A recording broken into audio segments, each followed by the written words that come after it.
shot of Craven Cottage, which will be a terrific endpoint for this first part of the season for Manchester United, who now cut that gap to the top four to just 3 points. And in the end, what a way to wrap up the final Premier League game before the World Cup, as the league takes a 6-week breather. And this is how it all played out. A special win for Brentford, of course, away to the defending champions Manchester City. Bournemouth with that much-needed win over a struggling Everton. Liverpool stringing back-to-back wins at the end of this first part of the campaign against Southampton. Forest have found this season tough going since their promotion.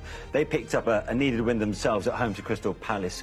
Spurs, it's been an eventful time for Antonio Conte since he took the helm this season. They came out on top in a 7-goal thriller against Leeds United. Leicester's initial struggles have come good towards the end of this campaign as we now take a breather heading towards Boxing Day. Newcastle's terrific campaign continued with that win against Chelsea, as did Arsenal with that win at Wolves. And today has seen a win for Aston Villa away to Brighton, and then for Manchester United away to Fulham.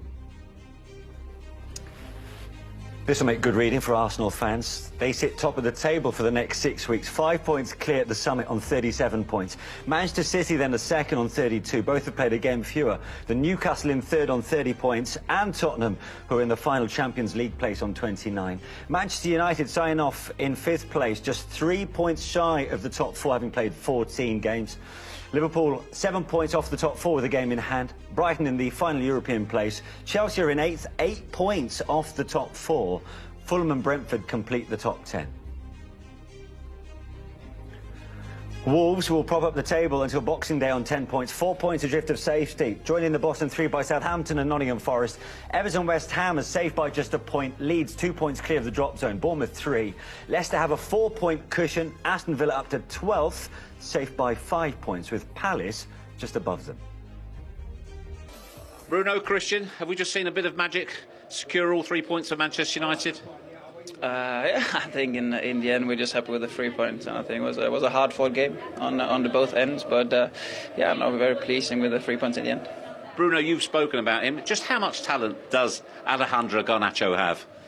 Oh yes, he has a lot of talent, and obviously he's worked great together with the talent. Make big difference for us coming from the bench. It's not the first time that he makes a big impact for us, so we are really happy for him, and we know that he can give us goals, assists, and pure joy of football. You've said previously that if he has the right approach, he can go all the way. Are you seeing signs of that? I think everyone is seeing signs of that, not because of his goals or his assists, but the way he comes into the games. You know, coming from the bench, no one likes to be on the bench. So if you are young, older, doesn't matter, you don't like to be on the bench. So the attitude that he has when he comes off from the bench is being fantastic. So I think he's being deserves the chances that he's getting, and he's getting his goals, his rewards. So that's what his football is about. Christian, first goal for Manchester United. What does that mean to you? Just like Bruno said, about time. I think I've owed a few, so I'm happy to get on. Yeah, it's true. But I've owed a few, and just happy to be on the score sheet. And of course, today in the end, the last game before the World Cup and the 3 points in the end is lovely. It's a great story. What sort of week has it been for you? Named in the squad, obviously, to go to the World Cup and to get the goal too. Yeah, no, it's been a good week. I mean, it started last week, of course. Finished not as good with the loss at Villa, but afterwards it's picked up, and we have the point before in the cup, and like I said, to the World Cup. I mean, I've worked hard to get there, so I'm happy to. Yeah, he talks there almost with a sense of relief. He says it's about time he scored for Manchester United. But that got the ball rolling, of course, as far as Ten Hag's side is concerned. But the headlines will be dominated by a certain 18-year-old. Alejandro Garnacho, who's already shown glimpses of a real talent and has probably announced his arrival today, is he not, Michael? Yeah, you definitely say so. He's going to hit the headlines. Yeah. And, of course, just to be an 18-year-old in this squad, that says it all. You know, he's obviously got an awful lot of talent. We can't wait to see more of that in the Premier League over the coming years. He made an impact today. He came on. The first couple of times he ran at his man, it didn't quite come off, but he was brave enough to keep going, and this was a lovely goal.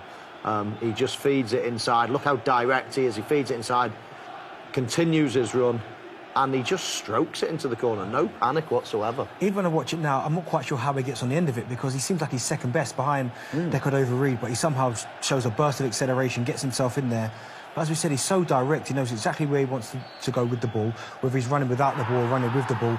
But I really like the celebration. There's a touch of arrogance with the celebration, which I don't mind at all. Yeah. But, I mean, as you said there, with the attributes that he's got, if his work rate and game obviously goes alongside his skill, then there's no reason how far he could go. There's no fear about that guy right now. You could see almost in the way that he celebrates it. That's the beauty of being 18. It's, if you could only bottle that all your life, no fear whatsoever. You go on there with like a cockiness and arrogance, and from now on, it's all what's going on between his ears. That's the thing now. He's obviously got the talent. He's obviously got the pace, the touch, the skill, the confidence.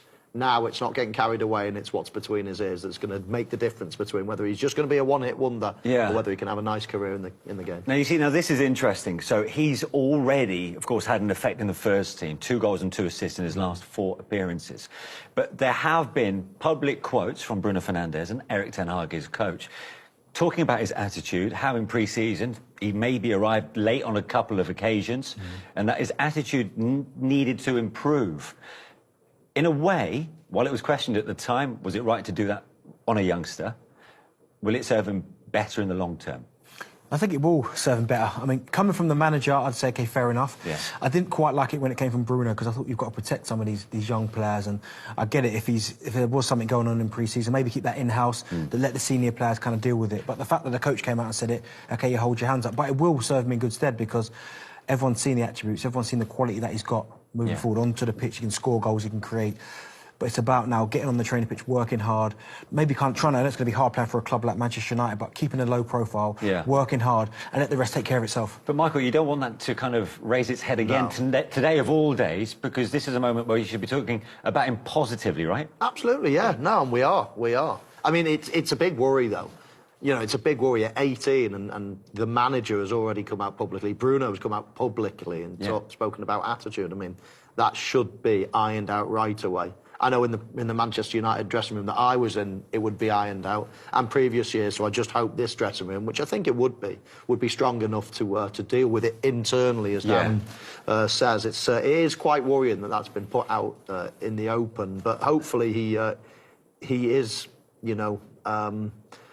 He's got the intelligence and he's got the know-how to listen to people in experienced places and people that have been there and seen it and done it before. But it feels like, you know, when you hear what Erik ten Hag inherited, how he's addressed certain parts of that dressing room, he's a disciplinarian. So maybe he's got the right head coach to deal with things. Well, he has to. I think it's a massive job, and I know he was in charge of Ajax, but listen, there's a big difference between Manchester United and Ajax. Manchester United are trying to get back to where they feel they should be, and he's going to have to make big decisions. He's done that already this season. The likes of Ronaldo, the Maguire situation, he's had to make big decisions in such a short space of time. But if you look at the progression that Manchester United are showing and where they're trying to get to, you'd have to say they're making steps in the right direction. So rather than questioning the decisions that he's made, you've got to kind of praise him and say, well, fair play to you, because it looks like you've made the right decisions. Yeah, and he's got a coach as well that believes in him, bringing him on with 20 minutes left. When Fulham look like they're in the ascendancy, he clearly has the backing of his head coach. Yeah, and I always believe actions speak louder than words. I mean, there's an 18-year-old in a pressure situation, they need a goal, and the manager turns to him. So that's, you know, that speaks volumes. As I mentioned earlier, he ran at his man a couple of times. Early on, that first one, you know, there was shouts for penalties, but it wasn't. Again, here he gets his man one-on-one and feeds it into Luke Shaw, who makes the overlap. It doesn't come to anything in the end, although it is a good chance. But the longer the game goes, he doesn't shirk it. He makes a good run inside there, maybe a little half a second too soon, and just gets snuffed out. But then his moment comes later on in the game, and it's just brilliant to watch. You know, look how wide he is. He's virtually off the pitch there. His first touch is good, and then he drives in. And, you know, I just can't believe this burst of pace. Yes. You just never think he's going to get it, and all of a sudden, it's unbelievable. Great pace and a great, calm, composed finish. Darren? Yeah, great finish. As I said, I keep watching the replay, and I still don't know how he got there, but it's a sign of things to come. He's making an impact coming from the bench. His starts will come. All he can keep doing is working hard, working with the players that he's got, the manager that he's got, and getting better and better. He loved the moment. You could see it with that fist to the camera as well. Let's get some... Have looked far more threatening when they're in attacking positions. I've liked their intent, I've liked their pace on the break. Fulham have been quite brave. They've tried to play a high line. Manchester United have tried to exploit that. And we've been discussing as well, watching the game, how Fulham get crosses into the box, but they just don't look like scoring without Mitrovic in there. They're missing him, are they? They're missing him, yeah. So, on balance, yes, Manchester United deservedly winning. Let's have a look at the only goal that's been scored so far. Incredibly, Christian Eriksen's first goal for Manchester United. United's midfield three, all playing a part, including Casemiro at the top there. Yeah, really good goal for Manchester United, winning back possession, but they break it incredibly quick. I mean, I'm not quite sure how much Bruno meant for that pass, but listen, Tom Kearney, he's not played much football this season. He didn't last time there in the Premier League. And I think for this reason, look how quickly, Michael, they obviously press the ball. They do. Paulinho, I think, commits himself as well, Darren. I think, and then he's on the wrong side all of a sudden from Eriksen. But when they do break and get it past that midfield area, look at how many players sprinting, 5 of them, all sprinting. Now that takes a little deflection and a little bit of luck from Bruno there. You see it just clips off the heel and goes into the path of Eriksen, but it's a very, very good goal, and it's a goal that we sort of see nowadays a lot of. You know, somebody makes a mistake in midfield and all of a sudden do it quickly. Yeah. Don't turn back. And Manchester United, they've got loads of pace up front and they're utilising it. Yeah. Actually, obviously, from a striker's perspective, for both of you, the anticipation showed by Eriksen there was pretty impressive, right? Yeah, of course, because I think in that situation, you're always expecting the ball to kind of flash across that 6-yard box, whether the keeper makes a save or it gets a nick off a defender. But as you said there, first goal for Manchester United, anticipated something might happen, and if you don't get in there, you don't get them rewards, and it's a good goal from Eriksen. But should United have had more than just the one goal, Michael? Probably, possibly. Yeah, they've had a couple of chances. I think that's fair to say. As I said, Fulham have been playing quite a high line. I like this little bit of play. Again, as soon as they smell a chance, they really do flood bodies into the box. 6 players in and around the box there, away from home. It's decent. I wouldn't say that was a missed chance. I thought Leno did well. As soon as Martial lifts his head, the goalkeeper's on him. And another chance here, Darren.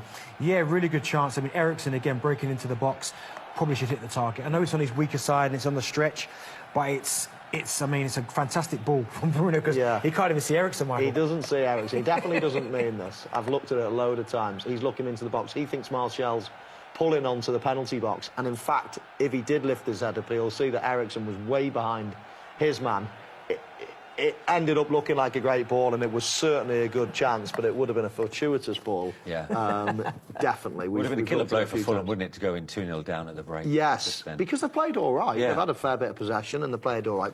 They just look a bit toothless, don't they, up front, that's all. Talking of Fulham, and you have touched upon it already, they are holding a high defensive line. Are they taking a risk in doing so? They are, when you've got the pace of Martial and Rashford, who are willing to run in behind as well. I mean, this is a fantastic ball. I mean, look how flat and high Fulham's back line are. But it's a great ball from Luke Shaw. He just leaves it into an area, and Rashford, who you know is a willing runner, he'll keep doing that over and over again. He does that. And this one here, I think Martial should do better with. Doesn't quite get the shot off, doesn't sort his feet out enough. But again here, no pressure on the ball. You've got to drop. When they stay as high as they do there, you're asking, all you've got to do is time your run. If you do that, you'll get in every single time. And this is just a bad touch from Martial, but it just seems to be a pattern. Again, no pressure on the ball. You've got to drop. They don't drop. They try and keep that high line, try and catch Manchester United offline. Doesn't happen. This time again, Rashford gets in, and Martial. It's going to continue to happen. When there's no pressure on the ball, you have to drop. You can't just stay there, because when you've got the intelligence of Martial, Rashford, and these guys that are quick, you'll never ever catch them. So you've got to just drop. Yeah, we've got a glimpse of Marco Silva there, who ended that half remonstrating with the referee about 1 or 2 decisions. Do you feel they have been shortchanged with possible yellow card here or there? Oh, no, I wouldn't. No, I wouldn't come away thinking, oh, the referee's had a poor game or anything there. No. I mean, frustration that he's obviously behind, but nothing more than that. And, you know, he's got a big team talk now at half-time. Absolutely, because